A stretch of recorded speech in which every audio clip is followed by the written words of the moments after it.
एक बार सुषमा अपने मायके से रात को ससुराल आ रही होती है। उसने सुंदर से कपड़े और गहने पहने हुए थे। वहीं पास में रास्ते के किनारे एक बरगद का पेड़ था जिस पर एक चुड़ैल रहती थी। अरे वाह, कितनी अच्छी सैंड की खुशबू आ रही है।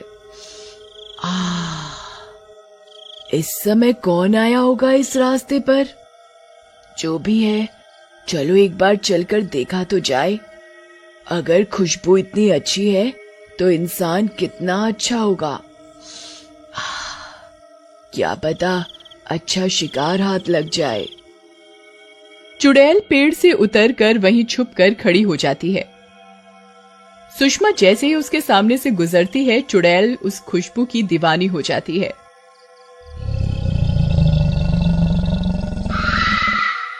शिकार तो अच्छा है, पर मैं इसे मारूंगी नहीं, वरना ये सेंट मुझे कैसे मिलेगा। अब कैसे भी करके मुझे इसके साथ साथ घर तक जाना पड़ेगा। चुड़ैल धीरे धीरे सुषमा के पीछे पीछे चलने लगती है।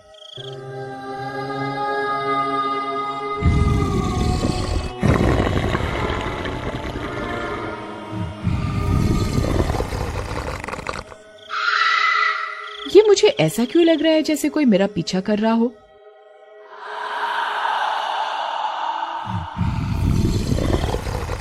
सुषमा घबराती हुई वहीं 2 पल ठहर जाती है। तभी चुड़ैल भी उसके पीछे रुक जाती है।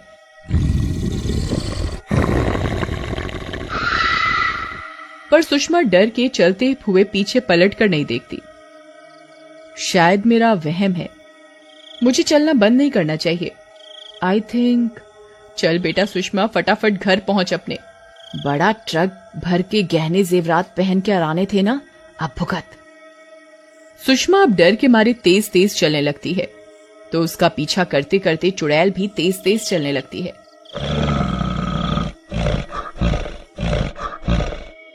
अब सुषमा को पैरों की आहट ज्यादा आने लगी थी।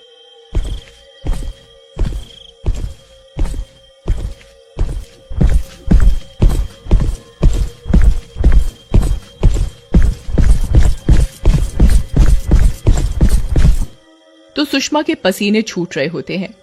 सुषमा अपनी साड़ी पकड़कर भागना शुरू कर देती है।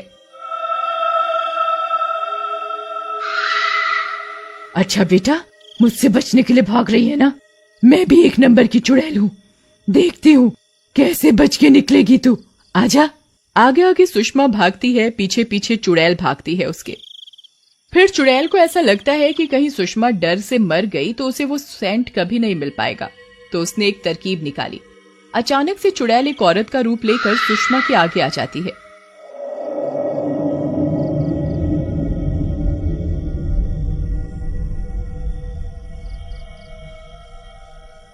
अरे बहन जी, सुनो सुनो तो, मैं बहुत मजबूर औरत हूँ, मुझे काम की सख्त जरूरत है। कृपा करके मुझे काम दे दो अपने घर में, तो मेरा भला हो सके। सुषमा उसकी आवाज सुनकर रुक जाती है। तो अभी तुम ही मेरे पीछे पीछे भाग रही थी क्या? हाँ, आप भले घर की लगी तो मैंने सोचा आपसे कुछ मदद मिल सकती है, पर आप तो रुकने का नाम ही नहीं ले रही थी। कब से आपको आवाज दे दे कि मेरा तो गला ही खराब हो गया। आपने तो डरा ही दिया था मुझे लगा कोई चोर उचक्का है मेरे पीछे। अच्छा चलो, अभी रात काफी हो गई है, आप मेरे घर चलो। सुषमा उस चुड़ैल रूपी लड़के को लेकर घर चली जाती है। सुषमा उसे गेस्ट रूम में रुकने को कहती है और सोने चली जाती है। आधी रात को सबके सोने के बाद लड़की चुड़ैल रूप में आती है और सुषमा कमरे में चुपके से घुस जाती है और उसकी तरह तैयार होने लगती है। पर उसे लाख ढूंढने पर भी वो परफ्यूम नहीं मिलता। चुड़ैल यहाँ वहां हाथ मार के वापस सबके उठने से पहले अपने रूम में चली जाती है। अगली सुबह, अरे उठ गई तुम, पर ये घूंघट क्यों किया हुआ है? चुड़ैल क्योंकि अपने असली रूप में होती है तो वो बहाना बनाने लगती है।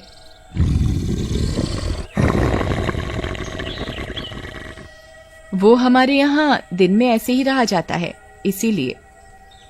चलो कोई नहीं। अच्छा, मैंने तेरे लिए कुछ कपड़े निकाले हैं, ये लो, और तैयार होकर रसोई में आ जाओ, नाश्ता बनाना है। चुड़ैल जैसे सुषमा को तैयार हुआ देखती है, वो भी वैसे ही तरीके से तैयार होकर घूंघट करके रसोई में घुसती है। अरे मालकिन, आपका सेंट बड़ा अच्छा है, खुशबू बड़ी दूर तक जाती है इसकी। भाई साहब तो आपके इर्द गिर्द ही घूमते रहते होंगे। अरे बस भी कर, अब ऐसा कुछ भी नहीं है, मेरे पास कई सारे परफ्यूम हैं, तू भी ले लियो एक। जैसे ही चुड़ैल को सेंट मिलता है, मानो उससे ज्यादा रईस कोई था ही नहीं। दोपहर में सुषमा अपने मुंह पर फेस पैक लगाती है और सोफे पर आराम करने लगती है। उसे देखकर चुड़ैल भी चुपके से फेस पैक उठाती है और अपने मुंह पर लगा लेती है। पर जैसे ही सुषमा मुंह धोने के लिए उठती है तो चुड़ैल घूंघट कर लेती है। अरे सुन, जरा एक कप कॉफी तो बना दियो मेरे लिए। कॉफी पी के शायद लोग सुंदर बन जाते हैं। तभी बड़े लोग कॉफी ज्यादा पीते हैं। क्यों ना आज मैं भी पी के देखूं? चुड़ैल कॉफी बनाकर सुषमा को देती है और साथ में खुद भी सेम कप में कॉफी पीने बैठ जाती है। जिस तरीके से सुषमा बैठी होती है, चुड़ैल भी उसे कॉपी करने लगती है। हर दिन चुड़ैल सुषमा की तरह तैयार होती, जैसे वो उठती बैठती चुड़ैल उसकी नकल करती। कुछ दिन ऐसे ही बीत गए। एक रात, सुन, मैं जरा बाजार जा रही हूँ, साहब घर आए तो उन्हें चाय नाश्ता दे दियो।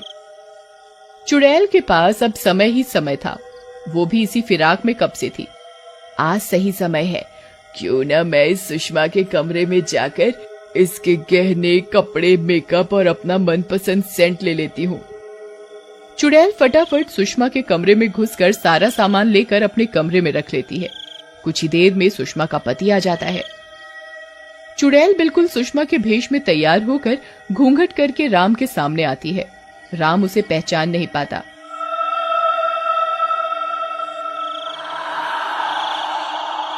अरे सुषमा, आज तुमने भी उस लड़की की तरह घूंघट किया हुआ है, क्या चक्कर है? तुम्हें कहीं फिर से नई बहू बनने का शौक तो नहीं लग रहा है? अरे वाह, इसने तो मुझे बिल्कुल भी नहीं पहचाना। लगता है मेरे हाव भाव बिल्कुल सुषमा की तरह हो गए हैं। जी वो बस ऐसे ही, मेरा मन किया तो मैंने कर लिया। आपको अच्छा नहीं लगा? अच्छा है, बहुत अच्छा है। अब जाओ मेरे लिए चाय ले आओ। चुड़ैल मन ही मन बहुत खुश हो और चाय पानी लेकर आती है। राम चाय पीकर कमरे में चला जाता है। अब जब इसका खुद का पति ही इसे नहीं पहचान पाया तो कोई और मुझे क्या पहचानेगा। क्यों ना मैं इसी घर में हमेशा की तरह रुक जाऊं और इस सुषमा को टाटा बाय बाय कर दूं।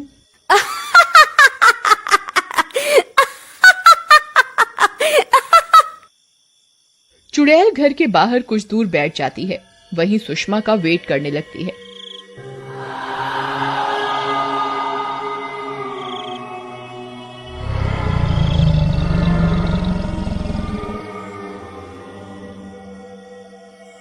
कुछ देर बाद सुषमा उस रास्ते पर आती है। अरे तू यहाँ क्या कर रही है? अच्छा, शायद बैग लेने आई होगी। तू मेरा कितना ध्यान रखती है। तभी चुड़ैल जोर जोर से हंसने लगती है और उसे अपने जादू से उड़ाकर जंगल में ले जाती है। अरे तू पागल हो गई है क्या? ये क्या हरकतें कर रही है? और तू मुझे यहाँ इतनी जल्दी कैसे ले आई? चुड़ैल अपना घूंघट खोलती है। क्योंकि मैं एक चुड़ैल हूँ और मैं कुछ भी कर सकती हूँ। सुषमा बन के दिखाऊं? बोल। एकदम से चुड़ैल सुषमा का रूप ले लेती है और तेज तेज हंसने लगती है। सुषमा ये सब देखकर दंग रह जाती है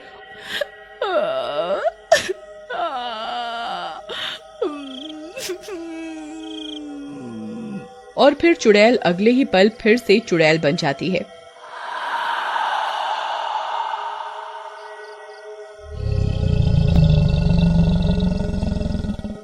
फिर चुड़ैल सुषमा को घने जंगल के अंदर बनी भूतिया गुफा में छोड़ आती है